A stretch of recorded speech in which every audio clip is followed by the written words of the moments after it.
Hello, ఏం Srinivas bye, నువ్వు చాలా చాలా అదృష్టవంతుడివి. నీకు ఎక్కడ పడితే అక్కడ డబ్బు దొరుకుతుంది, కానీ అప్పు తీసుకుంటే నువ్వే ఫోన్లో కూడా దొరకవు. అది కాదు సేట్జీ, నిన్ను కలుద్దామని బైక్ మీద స్పీడ్ గా వస్తుంటే ఈ నోట్ల కట్ట దొరికింది. ఈ నోట్ల కట్ట నాది బాబు. రోడ్డు మీద నేను కనిపిస్తే నువ్వు ఆగవు, డబ్బు కనిపిస్తే ఆగుతావు. అందుకే ఈ ప్లాన్ వేసిన. ఇది అన్యాయం సేట్, నాకు దొరికిన డబ్బు నువ్వు కొట్టేయాలని చూస్తున్నావు. అరే చూప్, నీ నగరాలన్నీ నాకు తెలుసు, అందుకే అందులో ఒక చిట్టి పెట్టిన. చూడు, చదువు. డబ్బులు ఇచ్చేటప్పుడు నేను కుబేరుణ్ణి, వడ్డీ వసూలు చేసేటప్పుడు కాలయము. అర్థమైందా? ఆఖరి సార్ చెప్తున్నా, అసలు వడ్డీ మొత్తం కలిపి 2.5 లక్షలు అయ్యింది. నెల నెల వడ్డీ కట్టు, ప్రతి వారం వచ్చి నాకు కనపడు, లేకపోతే నీ ఇంట్లో సామాను వీధిలో పడేస్తా. ఖబర్దార్. వీడి అప్పు వెంటనే తీర్చేయాలి. ఏమే, ఎక్కడుంటున్నావు? ఈ ఊర్లోనే అశోక్ నగర్ లో ఉంటున్నాం. ఓ, మేం కూడా అక్కడే ఉంటున్నాం. అయితే మనం ఎప్పుడు కలుసుకోవచ్చు అనమాట. అవును, నీ హస్బెండ్ ఏం చేస్తారు? Finance business. మా ఆయన కూడా finance business. Sairam chit funds మాదే. ఎల్లుండి మా కంపెనీ 10th యానివర్సరీ. నువ్వు మీ ఆయన తప్పకుండా రావాలి. డెఫినెట్ గా వస్తాం. సరే పద, మీ ఇంటి దగ్గర దింపుతాను. అలాగే మీ ఇల్లు కూడా చూసినట్టుంటుంది. రా. శ్రీనివాస్ సార్, రేపు మన chit fund company program grand గా జరిపించే బాధ్యత నీది. Yes sir. All VIP statewide గా ఉన్న కస్టమర్స్ వస్తున్నారు.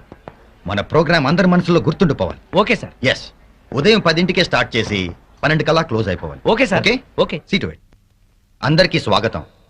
ఈ రోజు మా సాయిరామ్ చిట్ ఫండ్ కంపెనీ విజయపదంలో సాగుతుందంటే అందుకు కారణం మీరే. ఈ రోజు ఒక మామిడి టెంకని పాత పెడితే కొన్నేళ్ల తర్వాత వేలాది కాయల్ని కాస్తుంది. ఈ రోజు మా సంస్థలో కొంత పెట్టుబడి పెడితే అంతకంత పెరుగుతుంది. మేము కోరుకునేది ఒకటే, మీరు కోటీశ్వరులు కావాలి.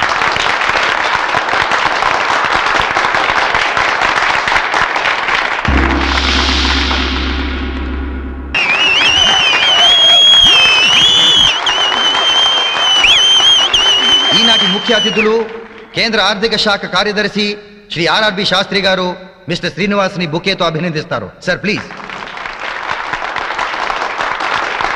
Srinivas, extraordinary, congratulations, keep it up.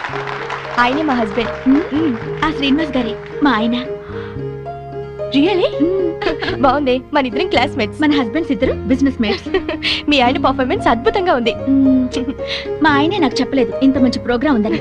ఉండు, ఆయన సంగతి చెప్తా. ఏం చేస్తావు? సరే, రేపు ఆదివారం మీ హస్బెండ్ ని తీసుకుని మా ఇంటికి డిన్నర్ కి రా. అప్పుడు మన ఇద్దరం క్లాస్మేట్స్ అని, మనం ఈ ప్రోగ్రామ్ చూసామని ఆయనకి చెప్పి సర్ప్రైజ్ చేస్తాను. Wow, wonderful, good idea. సరే అయితే బాయ్. బాయ్. ఫంక్షన్ బాగా జరిగిందండి. మీరు చక్కగా మాట్లాడారు. శ్రీనివాస్ గారి రూపాయి దండకం సూపర్. అందరూ చాలా బాగా ఎంజాయ్ చేశాం. వాడు ఇటువంటి ఫంక్షన్స్ కి కస్టమర్స్ కి కబుర్లు చెప్పి పడేయడానికి పనికొస్తాడు. అందుకే ఈ ఉద్యోగంలో పెట్టుకున్నాను. ఉద్యోగంలో పెట్టుకోవడం ఏంటి? ఆయన మీ పార్ట్నర్ కదా? వాట్? వాడు నా పార్ట్నరా? అవును. నీకెవరు చెప్పారు? వాళ్ళ ఆవిడ నా ఫ్రెండ్ అండి, తనే చెప్పింది. I see. Sir, Shut up! Office car తీసుకెళ్లి సొంత కారని చెప్పుకుని వాడావు. ఇచ్చిన ఉద్యోగం అడ్డం పెట్టుకుని అప్పులు చేశావు. ఆ సేట్ ఎవడో వచ్చి ఆఫీస్ లో గొడవ చేసేలేడు. పైగా నా పార్ట్నర్ అని చెప్పుకుంటున్నావు. సిగ్గు లేకుండా నిలబడ్డావే. నీకు రావాల్సిన డబ్బులు తీసుకుపో. పో. సార్, ఇంకొక ఛాన్స్. Get out!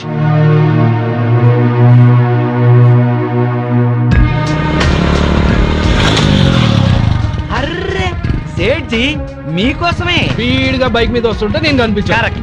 పైసలు అందినాయా? ఇంకెంత 2 నెలలు. అరే ఏంది బై, ఇలా ఎన్నిసార్లు వాయిదాల మీద వాయిదాలు వేస్తావు? ఇదే ఆఖరిసారి, ఇంకెప్పుడు అడగను. సరే బై, నువ్వు చెప్పినట్టే 2 నెలలు అవుతా. కానీ నువ్వు నాకు చిన్న హెల్ప్ చేయాలి. చెప్పు సేట్జీ, నీకోసం ఏమైనా చేస్తాను. విజయవాడలో నా దోస్త్ బయన్ కి షాదీ ఉంది. ఈ నగల పెట్ట ఈడ మర్చిపోయిండు. ఓహో, అందుకు నువ్వైతే నమ్మకస్తుడు అని జాగ్రత్తగా తీసుకెళ్లి ఇస్తావని నీకు ఇస్తున్నా. తీసుకెళ్లి విజయవాడలో ఇయ్యాలి. ఎక్కడ? అడ్రస్ ఇస్తా, ఈ అడ్రస్ లో ఇయ్యాలి.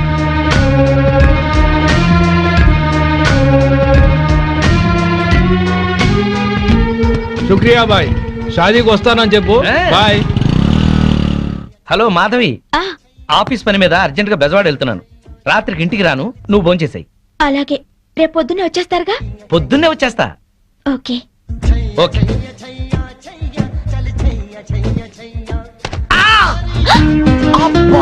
అయ్యో సారీ అండి. చల్లగా పిడుగు పడ్డట్టుంది. సారీ సారీ, ఉండండి ఊతాను. ఏంటి ఊదేది? నువ్వు పడేసిన నలక బాటిల్. సారీ అండి, పైన బ్యాగ్ పెడుతున్నాను, బాటిల్ జారీ. వద్దు, ఎక్స్ప్లెనేషన్ వద్దు. నా రెటీనాకి ఏదైనా కావాలి, అప్పుడు చెప్తా మీ సంగతి. ఏం కాదండి, డోంట్ వరీ. మీరు ఎప్పుడైనా నేత్రదానం చేశారా? లేదండి. నా కంటికి ఏదైనా అవ్వాలి, మీ 2 కళ్ళలో ఒకటి దానం చేయాల్సి వస్తుంది. మీ కన్నుకి నా కన్ను హామీ, ఏం భయం లేదు. అయితే సరే. హే సీను, ఎవరు? నువ్వా? ప్రియా, నువ్వా? ఏంటి అల్లరి? చిన్నప్పటి నుంచి నువ్వు మారలేదా? అమ్మా తల్లి, 15 ఏళ్ల తర్వాత నిన్ను చూసి పోయిన కన్ను తిరిగి వచ్చినట్టయింది. పొరపాటున ఎవడో మెంటల్ గార్డ్ మీద బాటిల్ పడేశానని భయపడ్డాను. ఏం చేస్తున్నావు ఇప్పుడు? బిజినెస్ పెళ్ళైందా? అయింది. నువ్వు పెద్ద చీట్వి. ఏ? చిన్నప్పుడు నాకేం చెప్పావు? ఆ? అదే, మనము అమ్మ నాన్న ఆట ఆడుకునేటప్పుడు ఆ, పెద్దయ్యాక నన్నే పెళ్లి చేసుకుంటానని చెప్పేవాడు కదా నువ్వు. అవన్నీ నీకు బానే గుర్తున్నాయి. అంటే మన స్వీట్ మెమరీస్ అన్ని మర్చిపోయావు అన్నమాట. అసలు నువ్వేం బాయ్ ఫ్రెండ్ రా బాబు. సరేలే గాని, నువ్వేం చేస్తున్నావు? ఎంబీఏ పూర్తయింది, ఇక్కడే జాబ్ చేస్తున్నాను. అమ్మని ఊరి నుంచి తీసుకురావడానికని వెళ్తున్నాను. ఓ, నువ్వు రాగానే తప్పకుండా మా ఇంటికి రావాలే. ఇది మా ఇంటి అడ్రస్. ఓకే.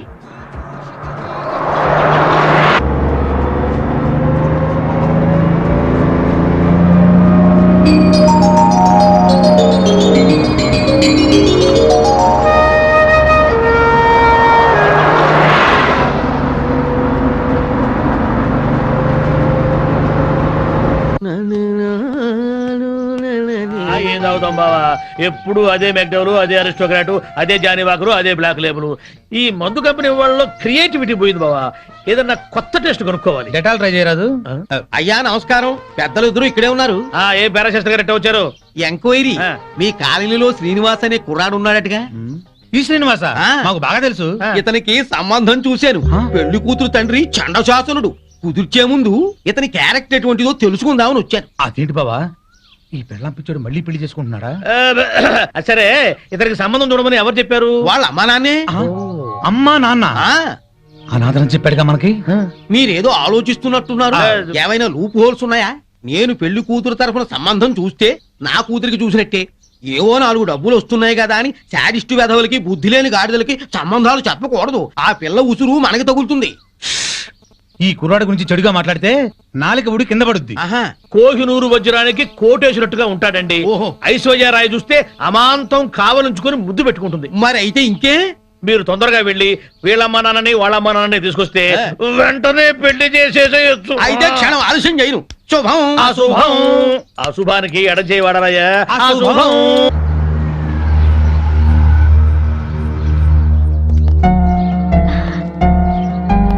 రా మంజుల, నేను నీకు ఫోన్ చేసి వద్దాం అనుకున్నాను. మా ఆయన ఆఫీస్ పని మీద ఊరెళ్ళారు. ఆఫీస్ పని మీద? అవును. ఏ? సారీ మాధవి, నీకో విషయం చెప్పాలి. ఏమిటది? మీ ఆయనకి మా వారితో ఎలాంటి పార్ట్నర్షిప్ లేదు. ఇన్ఫాక్ట్ మా కంపెనీలో క్లర్క్ గా పనిచేస్తూ పార్ట్నర్ అని అబద్ధం చెప్పాడు. ఈ విషయం తెలిసి ఈ రోజు ఆయన ఉద్యోగం నుంచి తీసేశారు.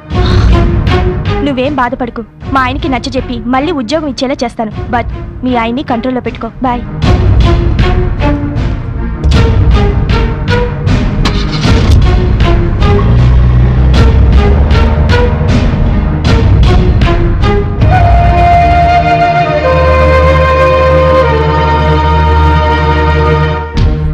మీ ఆయనకి మా వారితో ఎలాంటి పార్ట్నర్షిప్ లేదు. ఇన్ఫాక్ట్ మా కంపెనీలో క్లర్క్ గా పనిచేస్తూ పార్ట్నర్ అని అబద్ధం చెప్పాడు.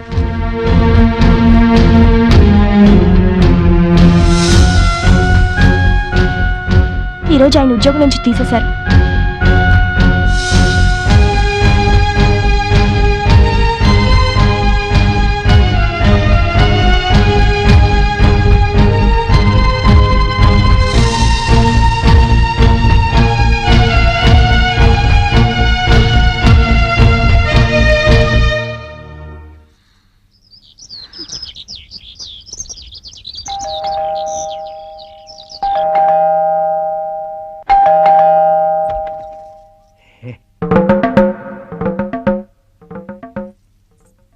అనుకోకుండా ఊరెళ్లాల్సి వచ్చింది.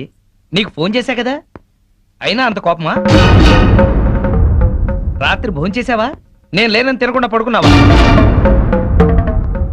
నా కోసం ఫోన్లు ఏమైనా వచ్చాయా? ఏంటి వినపడలేదా? పిలుస్తున్నా వినిపించుకోకుండా వెళ్ళిపోతావే? చిట్ ఫండ్ కంపెనీలో గుమస్తాకి అంత చికాకు అక్కర్లేదు. నీకేం తెలుసని మాట్లాడుతున్నావు? ఉద్యోగం ఊడిందని తెలిసి. అంటే మాధవి, నేను చెప్పేది విను. ఏంటి వినేది? ఎంతో ప్రేమగా నటించి ఎందుకలా మోసం చేశారు చెప్పండి. శ్రీనివాస్ శ్రీనివాస్ ఏవయ్యా శ్రీనివాస్, ఓసారి బయటకు వస్తావా? మీ అమ్మా నాన్న వచ్చారు. ఓసారి బయటికి రావాయా?